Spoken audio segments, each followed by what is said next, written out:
అందరికీ నమస్కారం. ఈరోజు వైఎస్ఆర్సీపీ విజయవాడ పార్లమెంట్ అభ్యర్థిగా నామినేషన్ దాఖలు చేయడం జరిగింది. మా కార్యకర్తలు నాయకులందరూ కూడా మరి బ్రహ్మాండమైనటువంటి స్పందనతో ఈరోజు ఈ నామినేషన్ కార్యక్రమాన్ని అందరూ కూడా దిగ్విజయం చేశారు. ఇవాళ మీరందరూ గమనిస్తే జగన్మోహన్ రెడ్డి గారి గ్రాఫ్ రోజు రోజుకి పెరుగుతూ ఉంది. ఆయనకి వచ్చేటువంటి స్పందన కానీ ఆయన ఏదైతే తీసుకున్నటువంటి కార్యక్రమాలు ముఖ్యంగా సంక్షేమం, అట్లాగే పేదవారి పిల్లలకి ప్రపంచంతో పోటీ పడేటువంటి విద్యా విధానం, అట్లాగే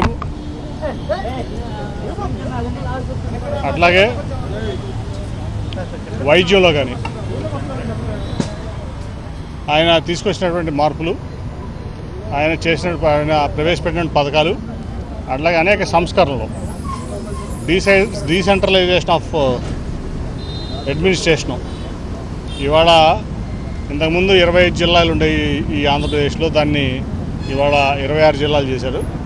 అట్లాగే ప్రతి గ్రామానికి ఒక విలేజ్ సెక్రటరేట్, అంటే ఆల్మోస్ట్ 2500 పాపులేషన్ ఉన్న గ్రామానికి కూడా ఒక విలేజ్ సెక్రటరేట్ పెట్టారు. అలా 15,000 సెక్రటరేట్లు పెట్టారు. వాలంటరీ వ్యవస్థ తీసుకొచ్చారు. ముఖ్యంగా ప్రతి 50 కుటుంబాలకు ఒక వాలంటరీ.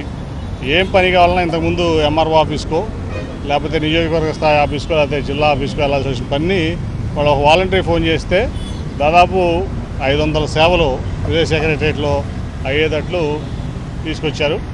అలాగే వాలంటీర్ల వల్ల పొద్దునే టైంకి వస్తాయి, పొద్దునే పెద్దవాళ్ళందరికీ వాళ్ళ పెన్షన్ రావడం కానీ అన్ని కార్యక్రమాలు.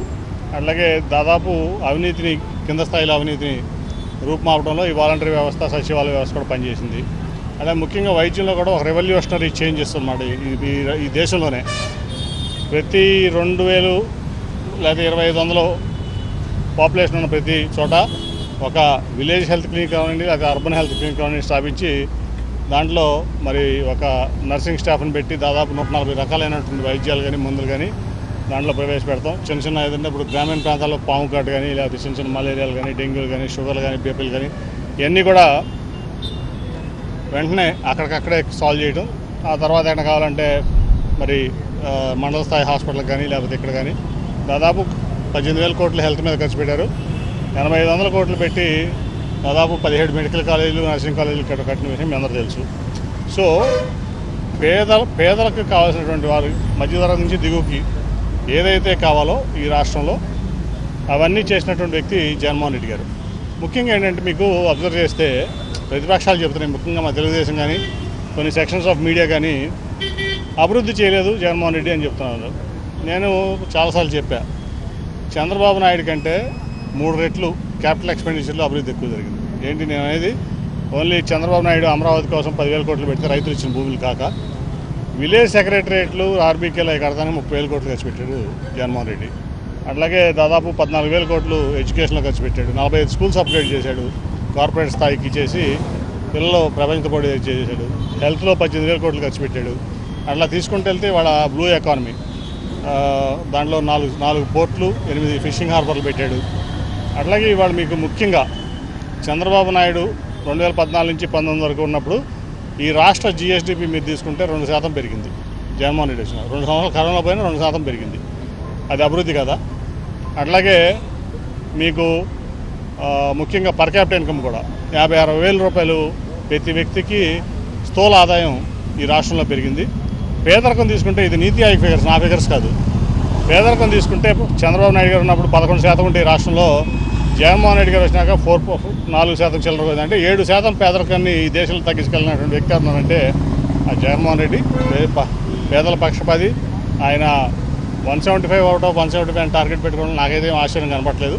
అలా విజయవాడ పార్లమెంట్లో 7 సీట్లు కొడుతున్నాం, భారీ మెజార్టీతో ఎంపీ కూడా గెలుస్తానంటే ఎటువంటి సందేహం లేదు. విజయవాడ పార్లమెంట్ సభ్యుడిగా మీరు 2 సార్లు ఉన్నారు. మీరు చెప్పిందంత పార్టీ పరంగా, గవర్నమెంట్ పరంగా మీ వైపు నుంచి మీరు చేసినటువంటి అభివృద్ధికి ప్రజలు ఎలా ఆదరించబోతున్నారు? ఇంకా మళ్ళీ మీకు 3వసారి అవకాశం ఇస్తే ఇంకా ఏం చేద్దాం? ఇప్పుడు మీ అందరికీ తెలుసు, మీడియా మిత్రులకి, కనదర్ ఫ్లేవర్ అని, బెన్ సర్కిల్ ఫ్లేవర్ అని, ఎయిర్పోర్ట్ అవని, ఇక్కడ ఇన్ఫ్రాస్ట్రక్చర్ అవని, విజయవాడకి స్ట్రాంగ్ వాటర్ డ్రైనేజ్ కానీ అనేక కార్యక్రమాలు మల్టీ స్పెషాలిటీ హాస్పిటల్ కూడా అప్పుడు ఎయిమ్స్ ఇవ్వమంటే చంద్రబాబు ఇక్కడ ఏమనంటే మల్టీ స్పెషాలిటీ హాస్పిటల్ అప్పుడు హెల్త్ మినిస్టర్ని అడిగి 120 కోట్లు తీసుకొస్తే 30 కోట్లు ఇవ్వడానికి చంద్రబాబు నాయుడు చాలా ఇబ్బంది పడి ఇచ్చాడు నాకు. ఈ విజయవాడ నగరానికి ఒక 100 కోట్లు కూడా 5 ఏళ్లలో అభివృద్ధికి ఇచ్చినటువంటి పాపాన్ని పోలేదు. నేను సెంట్రల్ గవర్నమెంట్ని తీసుకొచ్చిన తప్పుతా. ఎందుకంటే ఆయన ఈ విజయవాడని గుంటూరుని ఇటువంటి నగరాలని పాత బస్తీలాగా చేసి అమరావతి ఏదైతే ఆయన డ్రీమ్ ప్రాజెక్ట్ ఉందో దాన్ని రియల్ ఎస్టేట్ సంస్థగా మార్చి ఆ రియల్ ఎస్టేట్లో ఆయన అమ్ముకోవడం కోసం ఈ నగరాలని మొత్తం కూడా నాశనం చేయాలని ప్రయత్నించాడు. అట్లాగే మీకు అబ్జర్వ్ చేస్తే గుంటూరు జిల్లా, కృష్ణా జిల్లా రెండు కూడా అమరావతిలో దాదాపు 29 గ్రామాలు తప్ప మిగతా అన్ని గ్రీన్ బెల్ట్ పెట్టి ఎవరన్నా ఆస్తి అమ్ముకోవాలంటే అమ్ముకోలేరు. ఒక రైతు కుటుంబమో లేదా ఎవరన్నా కుటుంబమో పెళ్లి చేసుకోవాలన్నా లేకపోతే పిల్లల్ని చదివించుకోవాలన్నా ఒక స్థలమో పొలమో ఉంటే వాళ్ళకి ఒక గ్యారంటీ ఉంటుంది. అటువంటి ఈ 5 ఏళ్ళు కూడా అమరావతి కోసం ఈ 2 జిల్లాల్లో గ్రీన్ బెల్ట్ పెట్టి రైతులను మోసం చేశాడు, ఇక్కడ ప్రజలందరూ మోసం చేశాడు. అందుకే భారీ మూల్యం చెల్లించారు 19లో ప్రజలు. కాబట్టి ఈ ప్రాంత ద్రోహి, విజయవాడ ద్రోహి చంద్రబాబు నాయుడు. ఆయన అమరావతి అనేది ఆయన ఒక రియల్ ఎస్టేట్ సంస్థ కాబట్టి అక్కడ 29,000 మంది రైతులు మోసం చేసిన చంద్రబాబు నాయుడు ఆ 33,000 ఎకరాలు ఇచ్చారు. వాళ్ళు మోసం చేసి మొదటి నుంచి చెప్తున్నాను, ఈ పెద్ద మోసకారి. ఈ అమరావతి అనేది పెద్ద స్కాము. దాంట్లో ఎన్ని వేల కోట్లు తినేశారో చంద్రబాబుకి, లోకేష్కి లెక్కలు కూడా సహా అన్నీ ఉన్నాయి వాళ్ళ దగ్గర. సార్, ఎన్నికలు దాదాపు ఒక 10-15 రోజుల్లోనే ఉన్నాయి. మీరు చంద్రబాబుని ఎన్నికల ద్రోహిగా ఎస్టాబ్లిష్మెంట్ చేయడానికి మీ ప్లాన్ ఏమైనా ప్లాన్ ఆఫ్ యాక్షన్? ఎన్నికల ద్రోహిగా మీరు చెప్తున్నారు అంటే ఈ ప్రాంతంలో ఈ ప్రాంతానికి ద్రోహిగా చెప్తున్నారు. దగ్గర పడుతుంది 12-13 రోజుల్లోనే. ఎంతవరకు ఎస్టాబ్లిష్మెంట్ చేయాలి? ఆల్రెడీ ఎస్టాబ్లిష్ చేయబట్టే కదా 2019లో ఆయన కొడుకుని ఓడించారు మంగళగిరిలో. ఈ ప్రాంతంలో 2 ఎమ్మెల్యే సీట్లే కదా ఇచ్చింది. ఇక్కడ వంశీను గన్నవరంలో గద్దెరామోహన్ని నన్ను గెలిపించాడు దీనివల్ల. అటుపక్క తీసుకుంటే మీకు ఆయన కొడుకు ఓడిపోయాడు. అక్కడ నాకు తెలిసి ఇంకో 2 ఎమ్మెల్యేలు వచ్చినట్టున్నారు. అక్కడ ఒకటి గిరిను, ఇంకోటి రేపల్లి 2 వచ్చినాయి. అంటే ప్రజలు ఆల్రెడీ ఎస్టాబ్లిష్ చేస్తున్నారు. 2019లో బుద్ధి చెప్పారు. ఈసారి ఇంకా బాగా బుద్ధి చెప్పబోతున్నారు. తెలుగుదేశం పార్టీ, నేను ఒకటి చెప్తాను కదా, తెలుగుదేశం పార్టీ 2024లో తాళం వేసేపోతున్నారు. బీజేపీ టేక్ ఓవర్ చేస్తుంది తెలుగుదేశం పార్టీ. మేనిఫెస్టోలో చాలా మంది రైతులు కావచ్చు, వివిధ రకాల వర్గాలు చాలా పెద్ద ఎత్తున ఎక్స్పెక్ట్ చేస్తున్నాయి వైసీపీ పార్టీని. మీకేమన్నా కొంత ఇండికేషన్స్ ఉన్నాయా? చూడండి, ఒకటి ఏంటంటే 2014లో ఇదే జనసేన, ఇదే బీజేపీ, ఇదే తెలుగుదేశం పార్టీ చంద్రబాబు నాయుడు 650 పేజీలు 600 హామీలు ఇచ్చారు. ఒక్క హామీ కూడా నెరవేర్చలా, ఒక్క హామీ కూడా. అందుకే ప్రజలు బుద్ధి చెప్పారు. ఇప్పుడు మన జగన్మోహన్ రెడ్డి గారు 9 నవరాత్రాలు అని చెప్పి 9 ఇచ్చాడు. 9లో ఆయన చెప్పిన దాంట్లో 99% హామీలు నెరవేర్చినట్లు మీకు ఫీల్ అయితేనే ఓట్లు వేయండి నాకని క్లియర్గా చెప్తున్నాడు ఆయన. సో చంద్రబాబు నాయుడు అనే వ్యక్తికి క్రెడిబిలిటీ పోయింది. ఈ లాస్ట్ ఈజ్ క్రెడిబిలిటీ. ప్రజలు నమ్మరు. మీకేం చేస్తాడంటే ఇప్పుడు లాస్ట్ టైం 650 హామీలు ఇచ్చారు ముగ్గురు, అట్లాగే మళ్ళీ ఇప్పుడు 6,500 హామీలు ఇస్తాడు. హామీలు ఇచ్చి పచ్చి మోసం చేస్తాడు. అసలు అధికారంలోకి వచ్చే సీన్ లేదు. ప్రజలు అతను నమ్మే పరిస్థితి లేదు. అయిపోయిందా? రైతులకు రుణమాఫీ లాంటివి ఏమైనా చేయబోతున్నారా? అది నా పరిధిలోది కాదు. ఎందుకంటే నేను నా పరిధి విజయవాడ ఎంపీ, నా విజయవాడ అభివృద్ధి, ఇక్కడ ప్రజలు సంక్షేమం, ఇక్కడ ప్రజల రక్షణ, ఈ మూడే నాకు కన్సర్న్. నేను ఇంకా ఆ స్థాయిలో ఇది నా దృష్టిలో లేదు. వైజాగ్లో కూడా టీడీపీ ఆల్రెడీ మాదే విజయం అని వాళ్ళు విజయవాడ పార్లమెంట్ అభ్యర్థి కూడా చాలా ధీమా చేస్తున్నారు సార్. మీరు హ్యాట్రిక్ కొట్టబోతున్నారా? ఎంత మెజారిటీతో వస్తారని మీరు? మీకు ఒక విషయం చెప్పనా, పోయినసారి నా మీద బీజేపీ అభ్యర్థి పోటీ చేశాడు, నా ఫ్రెండే అతను. నేను ముందే చెప్పాను, ఎందుకే బాబు నీకు డిపాజిట్ కూడా రాదని. లేదు నేను ఏదో కాంట్రాక్టర్ని ఢిల్లీలో నా పని కోసం ఇక్కడ పోటీ చేస్తే అన్నాడు. తర్వాత చూస్తే నేను గెలుస్తున్నాననే భావనకు వచ్చాడు అతను. నా దగ్గరికి వచ్చి గెలుపు నీదేమో నాదే తప్ప వైసీపీ అసలు అడ్రస్ లేదన్నాడు. 12,000 ఓట్లు వచ్చినాయి అతను. బీజేపీ విజయవాడ పార్లమెంట్ అభ్యర్థికి 12,000 ఓట్లు వచ్చినాయి. ఇప్పుడు ఇక్కడ తెలుగుదేశం పెట్టిన అభ్యర్థి ఎవరైతే ఉన్నారో కార్పొరేటర్ స్థాయి కంటే హీనం. ఆ 12,000 14,000 వస్తాయి అతనికి. దాంట్లో ఎటువంటి సందేహం లేదు. పార్లమెంట్ పరిధిలో 7 స్థానాలు భుజస్కంధాల మీద నానే మోస్తున్నారు. ఆ పర్టికులర్లో సో టైం సరిపోతుందా? ఎంతవరకు మీరు సక్సెస్ అవుతుంది? నేను మోయట్లేదు, జగన్మోహన్ రెడ్డి గారు మోస్తున్నాను. నేను ఊరినే వాళ్ళకి మా ఎమ్మెల్యేని గెలిపించుకోవడానికి వాళ్ళతో ప్రచారంలో పాల్గొంటున్నాను, వాళ్ళతో పాటు పనిచేస్తున్నాను. 7 గెలవాలనేది మా తాపత్రయం, మా టార్గెట్ కూడా. Thank you sir.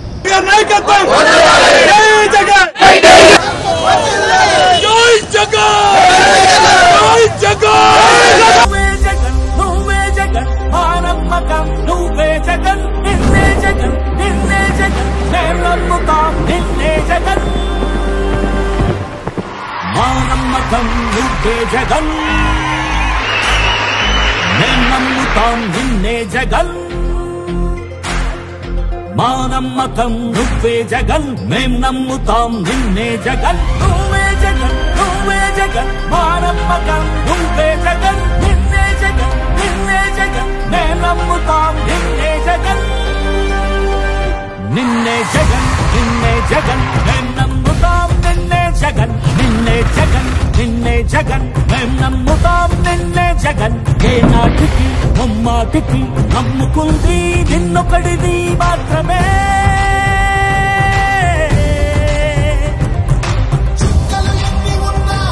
మా సూర్యునివి నువ్వే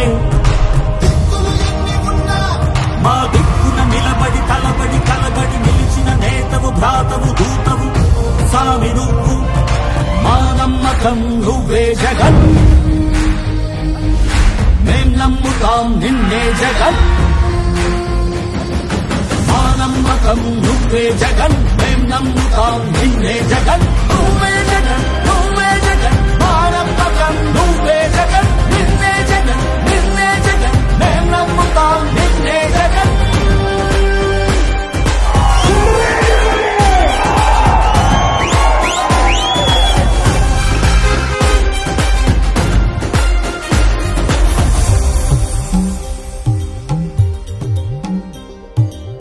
కల్లడిల్లే ప్రతి తల్లి కన్నుల రెప్ప వెనుక పొంగే తపన నీదే జగన్ నీదే జగన్ చెట్టంత కొడుకు తల్లిదండ్రి కొరకు క్షమతోక్షమ కష్టమంత నీదే నీకు మాకు మధ్యలో దొంగ బ్రోకర్లు లేని పథకాలు తెచ్చే తొలి ముఖ్యమంత్రి నువ్వే జగన్ నువ్వే జగన్ నువ్వే జగన్ నువ్వే జగన్ నువ్వే జగన్ మా నమ్మకం నువ్వే జగన్ మేం నమ్ముతాం నిన్నే జగన్ మా నమ్మకం నువ్వే జగన్ మేం నమ్ముతాం నిన్నే జగన్ నువ్వే